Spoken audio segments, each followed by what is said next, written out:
रहीम यार खान से दिलगीर खान नियाजी की एक और खबर शामिल करते हैं। पुलिस का क्रैकडाउन, 14 मुल्ज़मान गिरफ्तार, 3 किलो से जायद 4 से 165 लीटर शराब और 4 पिस्टल बरामद। मुकदमात दर्ज। पुलिस के गुज़श्ता 48 घंटों के दौरान जिले के मुख्तलिफ थानाजात के इलाकों में किए जाने वाले क्रैकडाउन में 7 मनशियात फिरोशों समेत 14 मुल्ज़मान गिरफ्तार किए गए।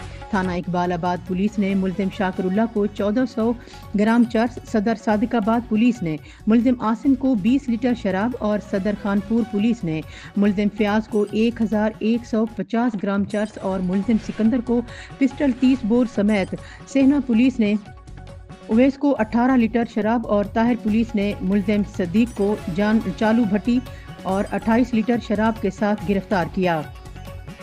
अहमदपुर लम्मा पुलिस ने मुल्ज़िम अल्लाह बख्श को 25 लीटर शराब और तबस्सुम शहीद पुलिस ने मुल्ज़िम अकरम को 28 लीटर शराब के साथ गिरफ्तार किया है। रहीम यार खान पुलिस की क्रैकडाउन के दौरान गिरफ्तार होने वाले मुल्ज़िमान ज़ेरे हिरासत और मुकदमा दर्ज किए जा रहे हैं।